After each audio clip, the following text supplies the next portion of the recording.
So in this video, I'm going to tell you guys how to maximize performance and quality in the Cycle Frontier. I'm going to show you guys the best video settings in Nvidia control panel as well as in the game settings, in the video settings. So let's start with Nvidia control panel first. So here we are at the Nvidia control panel. I'm going to show you guys the best setting for both uh, maximizing performance and making the game look decent enough to be playable, even if you have like a shitty PC. So first of all, use the preferred high performance NVIDIA processor, not the integrated graphics. Go to preferred graphic processor, turn this to high performance NVIDIA processor.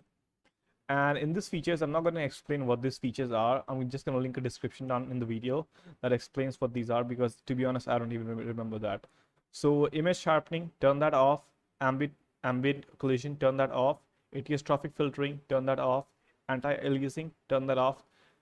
Just anti-aliasing, all of that, turn that off. Just come down.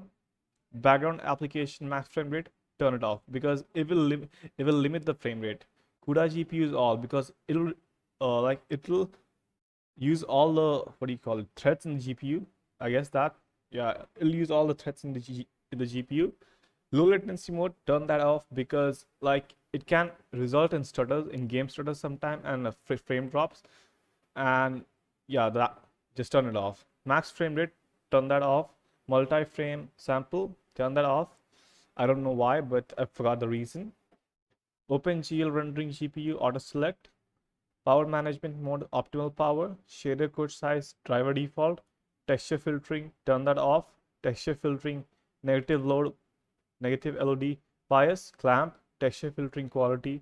It's yeah, it should be in quality, because if you're gonna go in a and choose performance, it's gonna look really shitty, like really shitty.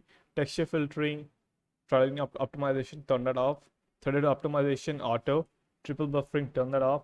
Vertical sync, turn that off. Virtual reality pre-rendered frames 1. Virtual reality variable rate, super sample.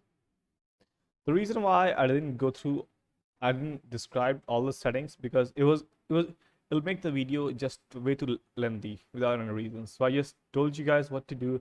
If you guys want to know what all the settings mean, I'll just link a video in the description down below. You guys can go and watch it. Now let's go to the game and check and make all the adjustments we need to make in the game.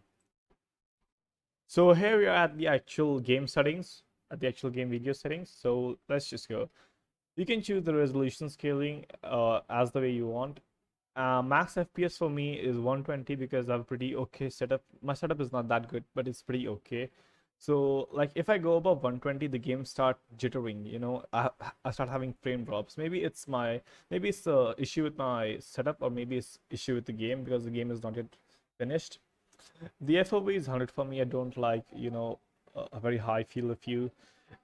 Be sure to use colorblind mode. I use Nope, because it really makes the game more vibrant, and it adds more life to the game. Like if I turn it off, you can see it, the game kind of looks a bit more dull, whereas if I turn it on, give me a sec, the game looks more vibrant, it looks more like take this area for example. It has high vibrance. Let me just turn it off. It looks dull. Do you guys see it? And the more vibrance you have in this game, the better it is, because there are areas in this game where there is no light, and if enemy is near you, it's really hard to see you. So that really helps. That vibrance and that high color contrast really helps. The colorblind intensity for me is 68.1, because if I go any higher than that, the game like has way too much brightness. It adds way too much brightness to that. Interface scale is 1. Let's come to the video quality. Draw distance is medium, because the maximum scope in this game is the highest aim down scope in this game is 2x, so I don't think you'll need a draw distance more than a medium. The shadow quality is low. Post processing quality is medium. Texture quality is medium. Visual effects quality is low. Foliage quality is low. VSync is turned off, because it will limit the FPS. enable DX12 is turned off. Enable GPU crash debugging is turned off. Motion blur, of course, you should turn off.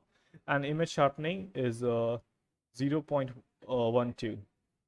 So yeah, that was all the settings in the Nvidia control panel, as well as in the video, as well as in the game settings. The settings in the Nvidia control panel will apply anywhere because they'll be universal. They'll make any game performance run much more smoother. So yeah, thank you for watching. If you guys haven't subscribed yet, please consider subscribing for all news and content related to the Cycle Frontier, and I'll catch you in the next one. Have a good one. Until then, peace out.